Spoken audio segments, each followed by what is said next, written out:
Hello, வணக்கம். இன்று return கிஃப்ட்டை பற்றி பார்க்கலாம் வாங்க. இந்த ரிட்டன் கிஃப்ட்டு எல்லா இடத்துலையும் எல்லாரும் கொடுக்க ஆரம்பிச்சிட்டாங்க. கல்யாணம், நலங்கு, அதுக்கப்புறம் புட்டு சுற்றுறது, காதணி விழா, பர்த்டே, இந்த மாதிரி நல்லது கெட்டது எல்லாத்துக்கும் கொடுக்கறது ஒரு இன்றியமையாத செலவாகி போச்சு. இது எல்லாரும் எல்லாம் கொடுக்குறாங்க. அவங்கவுங்க வசதிக்கு தகுந்தாப்போல் இருக்கிறவங்க பெருசு பெருசாக கொடுக்குறாங்க, இல்லாதவங்க ஒரு பாக்ஸு, ஒரு தட்டு, கிண்ணம் இது மாதிரி கொடுக்குறாங்க. ஆனால் இதை யாரோ ஒருத்தர் விதைச்சி விட்டாங்க. அது ஆலமரம் போல் பெருசாக ஆயிடுச்சு. ஆனதுனால சில பேர் கல்யாணமோ ஏதோ ஒன்று, ஒரு இடத்த விற்று கல்யாணம் பண்ணுவாங்க, ஒரு இடத்த கடன் வாங்கி பண்ணுவாங்க, எப்படியோ செய்வாங்க. ஆக மொத்தத்தில் இந்த ரிட்டன் கிஃப்ட்டுன்றது ஒரு தேவையில்லாத செலவு தான். இது ஒரு ஒரு தொகை இதுக்குன்னு தனியாக எடுத்து வைக்கிறதா இருக்குது. இது மக்களுக்கு யூஸ் ஆகுதா இல்லையான்னு தெரியாது. நிறைய பேர் வீட்டில் என்ன செய்கிறாங்க, ஒரு குறிப்பிட்ட அளவுக்கு தான் போகிறாங்க. ஒரு லிமிட் இவ்வளோ தான் நம்மளால் முடியும் அப்படின்ற அளவுக்கு போகும்போது அவங்க சின்ன சின்ன கிண்ணம், தட்டு, டப்பா இப்படி வாங்கி கொடுக்குறாங்க. அவங்க சக்திக்கு தகுந்த இதை என்ன பண்ணுறாங்க, வாங்கின்னு போகிறவங்க வீட்டில் பார்த்தா நிறைய டப்பா. ஒரு ஃபங்க்ஷனுக்காக போகிறாங்க, நிறைய ஃபங்க்ஷன் வருது. மாதம் பிறந்தவொன்னே கல்யாணம், கட்சி, எதுன்னு எத்தனையோ ஃபங்க்ஷன் எல்லாத்தையும் வாங்கிட்டு வந்து வீட்டில் சேர்த்து வைக்கிறாங்க. இதை ஒரு நல்ல நாள் வரும்போது இவ்வளோ என்னத்துக்கு நமக்கு இவ்வளோ கிடக்குதுன்னு சொல்லி ஒரு மூட்டை கட்டி மேலே தூக்கி போட்டுறாங்க. சின்ன சின்ன யார்கிட்ட கொடுத்தாலும் யாரும் வாங்க போதில்லை. எல்லா வீட்லேயும் ரொம்பி போயிடுது டப்பாவும், தட்டும், கிண்ணமும். எத்தனை கிண்ணம் தான் யூஸ் பண்ணுவாங்க? எல்லா வீட்லேயும் யூஸ் பண்ணுற அளவுக்கு சாமான் இருக்குது. இது மேலே மேலே மேலே கொடுத்தா வாங்கி வாங்கி அடுக்கி மூட்டை கட்டி மேலே போட்டுறாங்க. இதை நாளைக்கு ஒரு கல்யாணத்துக்கு உதவணும், நம்ம பொண்ணுக்கே ஒரு கல்யாணம் காட்சி பண்ணால் கூட இதை எடுத்து நம்ம சீரில் வைக்கவும் முடியாது. ஆக மொத்தத்தில் இந்த தேவையில்லாத செலவாக தான் ஆகிப்போகுது.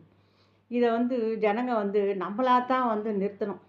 இப்போ அதுக்கு தான் பார்த்தாங்க, இந்த சாமான் தட்டு கொடுக்குறத விட மரக்கன்று கொடுக்கலான்னு சொல்லிட்டு மரக்கண் அது வெளியில் போய் கார்டனரி நர்சரியில் போய் விலை கொடுத்து வாங்கிட்டு வச்சுறாங்க. இதில் கல்யாண வீட்டில் வரவங்க எந்த மரம் எதுன்னு தெரியாமல் தேடி தேடி பார்த்து அலசி ஏதோ ஒன்றோ ரெண்டோ எடுத்துன்னு போய் வீட்டில் வச்சா அதுவும் வளர போகிறதில்ல. ஏன்னா இது இங்கே இருக்கிற மண்ணுக்கும் அந்த மண்ணுக்கும் ஒத்து வர போகிறதில்ல.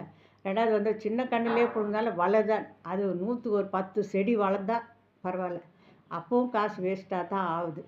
இதை நம்ம என்ன பண்ணணும், இது கொஞ்சம் யோசிக்கணும். நான் ஒரு கிரகப்பிரவேசம் வீட்டுக்கு போயிருந்தேன் கொஞ்சம் நாளைக்கு முன்னாடி.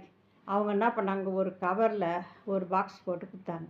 சரி, இது ரிட்டன் கிஃப்டாக தான் இருக்கும், சரி வீட்டுக்கு போய் பிரிக்கலான்னு போனால் அது ஒன்றும் இல்லை, ஒரு ஸ்வீட் பாக்ஸ், சோம்பப்படி பாக்ஸ். ஸ்வீட்டுனா இந்த லட்டு அது மாதிரிலாம் கூட இல்லை, சோம்பப்படி பாக்ஸ் இருக்குல்ல, அதை வாங்கி போட்டு அதில் கொடுத்தாங்க. ஆனால் பிரித்தா நம்ம என்ன பண்ணோம், அதை நம்ம கொஞ்சம் எடுத்துனோம், மற்றவங்க எல்லாேருக்கும் வேஸ்ட்டாக போயிட்டு எல்லாருக்கும் கொடுத்து சாப்பிட்டோம். இப்படியாவது அது யூஸ் ஆகிப்போச்சு. இந்த சாமான் தட்டெல்லாம் கொடுக்கறதுனால என்ன யூஸ்ஃபுல்லாக இருக்குது? உங்களுக்கும் நஷ்டம், வாங்குறவங்களுக்கும் கஷ்டம்.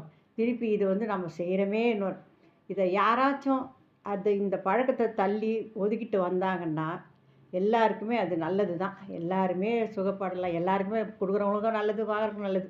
இதை தவிர்க்கிறது நல்லது என்னை பொறுத்தவரை. கேட்குறதுக்கு இருக்கிறவங்க கொடுக்கட்டும், பெரிய பெரிய பொருளாக கூட கொடுக்கட்டும். அந்த பெரிய பொருள் கூட வீட்டில் இல்லாத பொருள் யாரும் கொடுக்க முடியாது, வீட்டில் இருக்கிற பொருள் தான் அவங்களும் கொடுக்குறாங்க.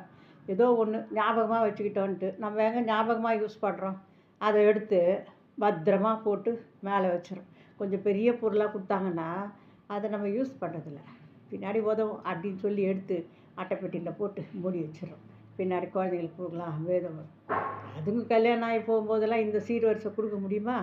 அதுக்குள்ளே எதோ வந்துடும், பெரிய பெரிய வேறு வேறு வந்துடும். கேட்பாங்க சில பேர், எனக்கு வானான்னுவாங்க இந்த இதெல்லாம். அப்படியே நீ இதை எதுவுமே கல்யாண வீட்டில் வச்சுன்னா கூட எல்லாம் இது வந்தது, கிஃப்ட் வந்தது, அதெல்லாம் வச்சு கணக்கு காட்டிட்டாங்க அப்படின்னு சொல்லுவாங்க. இதை கொஞ்சம் நீங்கள் யோசனை பண்ணி சிந்திச்சு பாருங்கள்.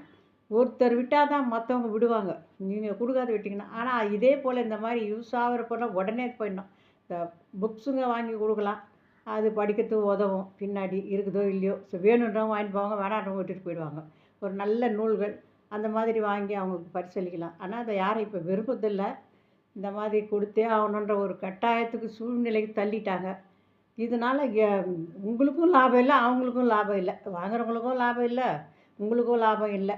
நீங்களும் கஷ்டப்பட்டு தான் கொடுக்குறீங்க காசு, அவங்க எடுத்துன்னு போய் அதில் போடுறாங்க. அவங்களுக்கும் எத்தனை தான் வீட்டில் வச்சுக்குவாங்க. அதனால் இதை கொஞ்சம் பற்றி நம்ம தான் யோசனை பண்ணணும். மற்றவங்கள பற்றி யாரும் நம்ம சொல்ல முடியாது. நம்ம ஏன் நம்ம பெருமைக்காக நம்ம ஏன் செய்யணும்? நம்ம சிந்திச்சு நம்ம தேவையாக செய்யணும், இல்லையா விட்டுடணும். மற்றவங்களுக்கு உதவியாக இருக்கணும். இந்த சாமான்லாம் கொடுத்து அவங்க அது இது பண்ணுறத விட அவங்களுக்கு யூஸ்ஃபுல்லானது கொடுக்கலாம். யூஸ்ஃபுல்லானது என்ன கொடுக்க போகிறீங்க? இந்த மாதிரி கிஃப்ட்டு ஸ்வீட் பாக்ஸ் வாங்கி கொடுக்கலாம், ஒரு பேனா வாங்கி கொடுக்கலாம், எழுதுகிற மாதிரி இருக்கும், புக்ஸ் வாங்கி கொடுக்கலாம், இது மாதிரிலாம் செய்யலாம். மற்றபடி இதுக்காக தான் நான் இந்த ரிட்டன் கிஃப்ட்டுக்காக எவ்வளோ பேர் என்கிட்ட கஷ்டப்படுறாங்க. அட ஏன் இதை பற்றி ஒன்று சொல்லுங்களேன். எதுக்கு? எங்கே பார்த்தாலும் கொடுத்துட்டு நாங்கள் மூட்டை கட்டி போட்டு வச்சுருக்கோம், யார் வாங்கிட்டு போகிறா இதை, எங்கே போனாலும் ஒன்று கொடுத்துட்றாங்க அப்படின்னு. இது கொஞ்சம் சலிப்பாக தான் மக்கள் மனசில் இருக்குது இப்போதைக்கு பரவலாகவே. இதை கொஞ்சம் நீங்களும் யோசிங்க. நன்றி, வணக்கம், வாழ்க வளமுடன். இது பிடிச்சிருந்தா நீங்கள் கமெண்ட்டில் தெரிவிங்க. நான் கமெண்ட்டில் சொல்லுங்கள் சொல்கிறேன், யாரும் கமெண்ட் வரதே இல்லை. சொல்லுங்கள், ஷேர் பண்ணுங்கள் 4 பேருக்கு. அவ்வளோதான். நன்றி.